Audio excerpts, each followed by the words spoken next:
Selamat mendengarkan podcast ini. Anda telah mengunduh podcast yang dipaparkan oleh Pendeta Dr. Erastus Sabdono ini dari truth.id/voice. Selamat mendengarkan podcast ini.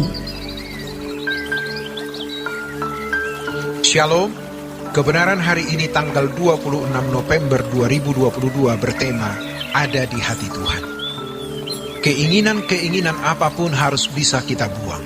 Ambisi-ambisi apapun bisa kita buang. Tetapi, jangan menumpulkan ambisi yang satu ini. Bawa aku ke puncak, Tuhan, setinggi-tingginya. Itu berarti menjadi orang sesuci-sucinya, sekudus-kudusnya. Benar-benar tak bercacat, tak bercela di hadapan Allah. Hal itu bisa kita minta, lalu kita gumuli. Nanti berkembang terus, kita bisa menjadi eksklusif dengan Allah. Dimanapun kita berada, kita ada di hadapan Allah. Makanya kita menjaga perkataan, sikap, perbuatan, apalagi hamba-hamba Tuhan, supaya membawa sakinah glory Allah. Sejujurnya, banyak orang telah menjadi tumpul karena masih menyisakan ambisi-ambisi dan keinginan-keinginan di dalam hatinya. Kita tidak bisa ada di hati Tuhan kalau kita masih menyimpan hal lain di hati kita. Kita harus memiliki kenekatan seperti pemazmur. Tidak ada yang kuingini di bumi. Tuhan tahu kita membutuhkan jodoh, anak, dan lain-lain. Jika memang bagian kita, Tuhan pasti memberi. Makanya kepada para hamba Tuhan, beranilah untuk tidak punya keinginan apapun selain Tuhan dan kerajaannya.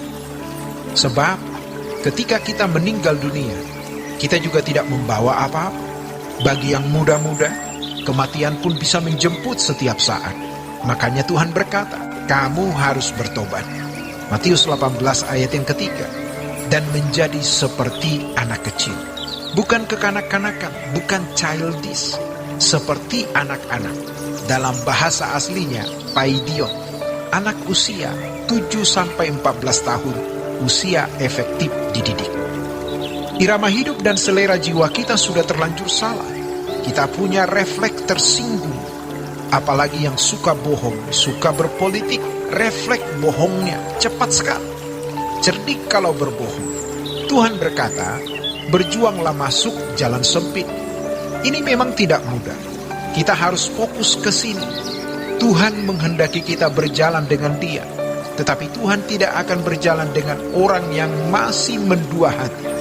Firman Tuhan mengatakan orang yang mendua hati tidak akan mendapat apa-apa. Sungguh-sungguh mau sempurna seperti Bapa, serupa dengan Yesus, tidak mudah.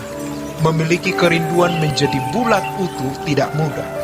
Tetapi kita harus terus menggelorakan, membuat membara kerinduan itu sempurna seperti Bapa. Ini puncak. Semua ambisi kita arahkan ke sini.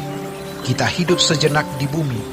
Sungguh kasihan kalau tidak mencapai tingkat puncak yang semestinya bisa kita capai setinggi-tingginya. Kalau uang, orang mau sebanyak-banyaknya. Tiap hari neracanya dilihat naik turunnya. Kalau seorang mahasiswa, dia perhatikan indeks prestasinya. Mimpi jadi sarjana, di wisuda. Mengapa untuk urusan kekekalan kita tidak lebih bersemangat, lebih bergairah, lebih antusias? Kalau kita tidak sungguh-sungguh mau mencapai puncak, berarti kita kurang menghargai Tuhan secara patut. Kalau kita menghargai Tuhan secara patut, maka kita mencanangkan keinginan untuk mencapai puncak itu. Jangan sampai digantikan dengan jumlah jemaat yang banyak. Kita senang. Posisi di gereja atau posisi di perusahaan tidak boleh menjadi berhala. Kalau kita punya persoalan, jangan tenggelam dengan persoalan. Seakan-akan puncak kebahagiaan kita adalah kalau masalah kita selesai. Kalau sakit sembuh, kalau ekonomi pulih, kalau punya rumah. Kita harus berani se-ekstrim-ekstrimnya, sepanatik-panatiknya untuk Tuhan. Apapun yang terjadi, aku berkenan kepadamu. Aku mencapai puncak kesucian. Aku mencapai puncak keberkenanan di hadapanmu. Puncak setinggi-tingginya. Kasihilah Tuhan Allahmu dengan segenap. Dengan melakukan itu, kita membawa diri kita kepada puncak. Sampai Tuhan bisa merasa, sungguh ini luar biasa. Kita ingin jadi orang yang mencintai Tuhan begitu menggigit dan Tuhan merasa. Dari sekian miliar manusia, Tuhan melihat kita. Dari sekian juta atau sekian ratus ribu orang yang tinggal di sekitar kita, Tuhan melihat yang ini beda, memikat hati. Kalau sampai kita memikat hati Tuhan, apa saja Tuhan pasti buat untuk kita. Mengapa Abraham menjadi sahabat Tuhan? Ishak itu milik kesayangannya. Tidak ada yang lebih berharga dari Ishak. Tuhan suruh sembelih, dia sembelih. Dia sampai puncak. Memang sampai tingkat ini tidak mudah, tetapi bisa dicapai. Lalu, mengapa kita tidak berjuang sampai puncak yang setinggi-tingginya sampai Tuhan merasa? Kalau kita dicintai orang, kita merasa tidak? Kalau kita punya beberapa anak-anak yang paling perhatian, paling peduli, kita dapat merasa. Kita punya sahabat beberapa orang, kita tahu yang satu ini peduli. Kita bisa merasakan kepeduliannya.